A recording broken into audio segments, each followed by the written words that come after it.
తెలియజేస్తున్నాం. వివరాల్లోకి వెళ్తే మెదక్ జిల్లా రామాయంపేట పట్టణంలోని అన్నదాత ఎరువుల కేంద్రం వద్ద మాజీ ఎమ్మెల్యే పద్మా దేవేందర్ రెడ్డి ఆధ్వర్యంలో రైతులు ఆందోళన కార్యక్రమం చేపట్టారు. ప్రభుత్వం సొసైటీలకు యూరియా సరఫరా చేయకుండా ప్రైవేట్ వ్యాపారస్తులకు సరఫరా చేసి కొరత సృష్టిస్తున్నారని ఆగ్రహం వ్యక్తం చేశారు. అన్నదాత అగ్రో సేవా కేంద్రంలో గంట మందు కొనుగోలు చేసిన వారికి మాత్రమే యూరియా అమ్మకాలు చేయడంపై రైతులతో కలిసి ధర్నా నిర్వహించారు. ఈ సందర్భంగా ఆమె మాట్లాడుతూ రాష్ట ప్రభుత్వం రైతుల కష్టాలు పట్టించుకోవడం లేదని ఆగ్రహం వ్యక్తం చేశారు. ఈ కార్యక్రమంలో రామాయంపేట సొసైటీ చైర్మన్ బాదే చంద్రం, మున్సిపల్ తాజా మాజీ చైర్మన్ పల్లె జితేందర్ గౌడ్, మార్కెట్ కమిటీ మాజీ వైస్ చైర్మన్ ఎస్కే అహ్మద్ తదితరులు పాల్గొన్నారు. రాయలపూర్ ఒక లారీ పోయిందన్నారు, ఆడిపోయినాము. 200 పోతే ఆడ అయిపోయింది. పెద్దమల్ రెడ్డి పోయినాము, ఆడ కూడా ఇస్తున్నట్టే, ఆడ కూడా లేదు.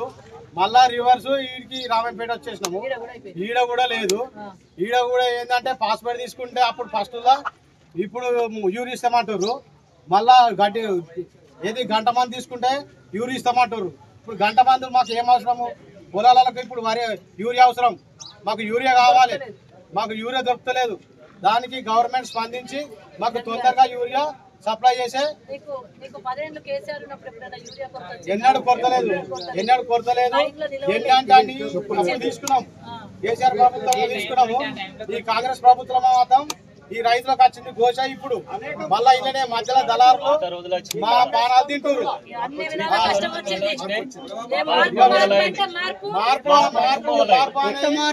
కోరుకున్నాము, ఆ మార్పు విమార్పు అయిపోయింది. ఇదివరకే కేసులు ఉన్నాయి, అయినా ఈయననే నమ్ముతున్నారు, అయినా అధికారులు ఈయనకు మందు బస్తాలు ఇస్తున్నారు. అంటే ఇక్కడ ఇంత ఇబ్బందికరమైన పరిస్థితులు రైతులకు జరుగుతున్నా ఇంకా కూడా ఈయనకే అలాట్ చేయడం అనేది చాలా ఇబ్బందికరమైన చర్య. రేపు ఇతని మీద రేపట్లోగా ఈ షాపు మీద కనుక షోకాసు నోటీసులు ఇచ్చి చర్యలు తీసుకోకపోతే షాపు ముందు కూడా ధర్నా చేస్తాం.